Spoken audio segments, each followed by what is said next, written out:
Bismillahirrahmanirrahim. Assalamualaikum warahmatullahi wabarakatuh. Selamat pagi dan salam sejahtera. Kita dipertemukan audio hari ini untuk berkongsi antara maklumat dan juga satu bahan visual akan kami muatkan juga hari ini. Baik, sebelum saya maklumkan antara maklumat yang ingin kita sampaikan kepada audio penonton, kita saksikan dulu pengisian bahan visual yang kami sediakan pagi ini.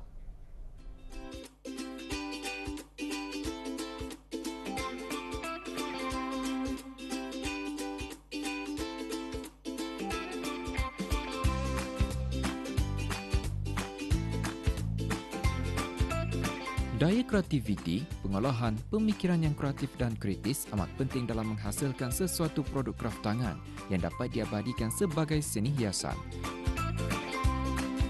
Untuk mewujudkan suatu kraftangan secara fizikal bukanlah suatu perkara yang mudah kerana perlunya usaha dan semangat, apatah lagi jika dilakukan dengan tangan sendiri.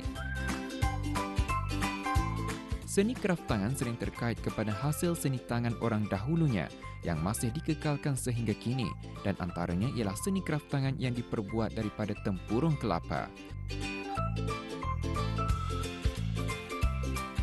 Umum mengetahui buah kelapa banyak kegunaan dan manfaatnya, termasuklah tempurungnya yang sering digunakan sebagai perkakas dapur dan sebagai peralatan tradisional lainnya.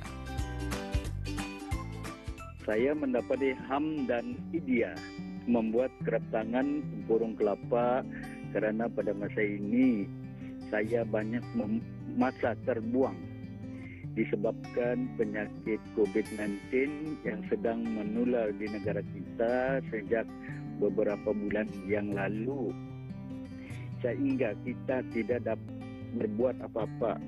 Oleh kerana itu saya terfikir banyak masa yang terbuang. Selama ini tidak ada mendapat apa-apa hasil seperti sebelum adanya COVID-19. Saya pun berjinak-jinak dengan membuat kraftangan kerana kraftangan seperti ini nampaknya sudah ditinggalkan oleh orang ramai, apalagi generasi-generasi muda tidak dapat mengetahui apakah tempurung kelapa tersebut dan apa kegunaannya untuk kita manusia.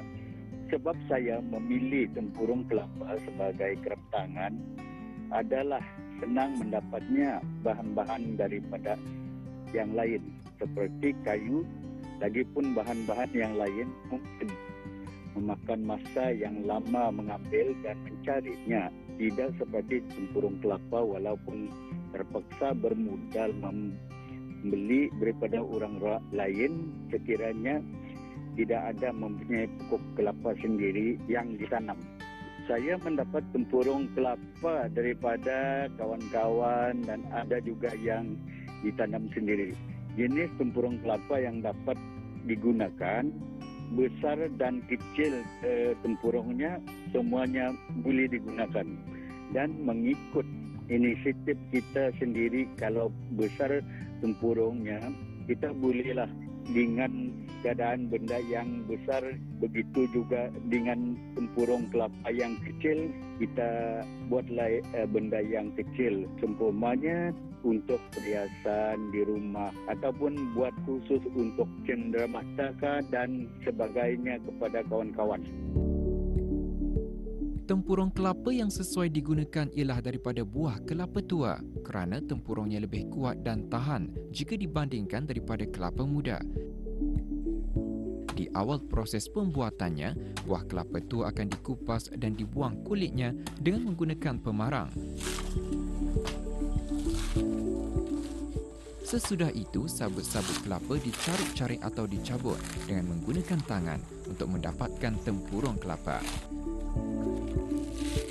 Setelah itu, bahagian atas tempurung dikerat dan dikopek dengan menggunakan sama ada pisau kecil atau benda tajam untuk dikeluarkan airnya sebelum tempurung kelapa tersebut dibelah. Selepas tempurung kelapa tua tersebut dibuka, isi di dalamnya dibersihkan dengan dibuang isi atau daging kelapa. Di sini ditunjukkan dua kaedah. Pertama, menggunakan pisau atau pemarang Dan kedua, menggunakan kaedah tradisional iaitu menggunakan kukur kelapa dengan digarut isinya sehingga bersih. Selepas digarut, lebih-lebihan isi di dalamnya akan dikikis lagi sehinggalah benar-benar bersih.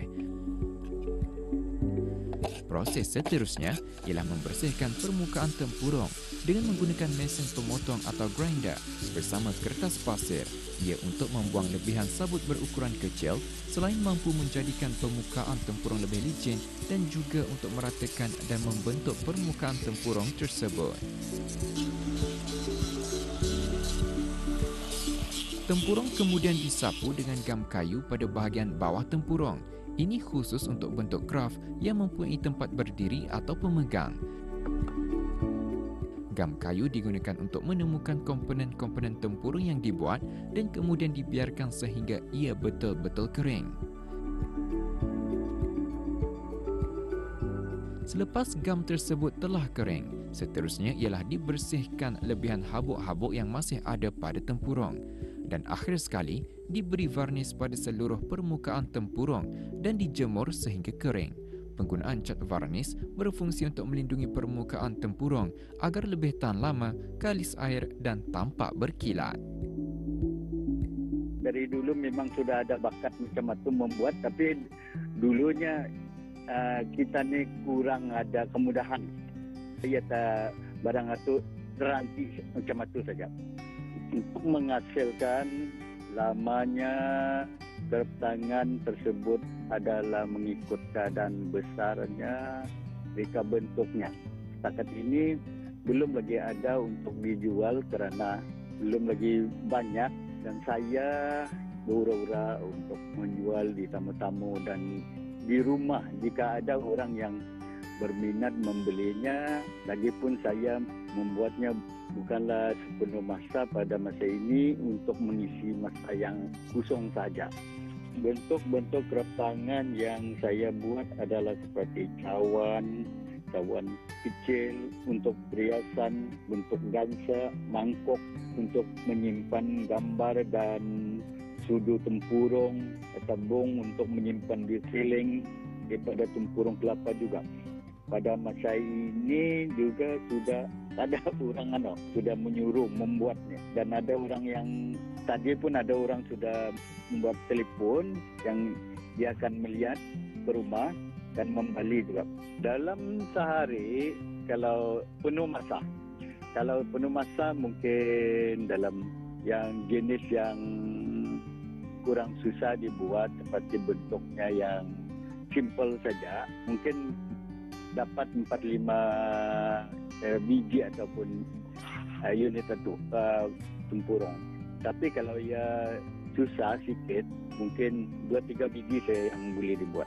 Kita ni memanfaatkan sumber alam kita ni sendiri, kerana sumber alam kita ni masih lagi banyak untuk menghasilkan apa jua jenis kerap tangan seperti tempurung kelapa. Sedangkan tempurung kelapa banyak generasi muda pada masa ini tidak mengenali apa dia tempurung kelapa, apa bentuknya, apa kegunaannya. Sedangkan mereka hanya tahu buah kelapa saja. Daripada itu, sumber alam kita ni haruslah ditunjulkan kepada mereka sebelum ianya pupus dan ditinggalkan sahaja tenggelam mengikut arus zaman. Walaupun zaman sekarang sudah agak moden, janganlah sumber alam kita tidak dipedulikan ataupun dibiarkan begitu saja, sedangkan ianya adalah harta kekayaan kita ni yang disediakan Tuhan untuk hamba dan makhluk-makhluknya di dunia. Menurut beliau juga, menghasilkan produk kraftangan daripada tempurung kelapa memang ada kesukaran dan cabarannya yang tersendiri kerana memerlukan daya fokus dan kemahiran yang mantap, barulah penghasilannya berkualiti dan eksklusif. Di samping perlu ada kesabaran dan ketekunan yang jitu untuk terus berdaya tahan dalam bidang seni kraftangan yang beliau harapkan dapat dikembangkan kepada generasi-generasi muda masa kini.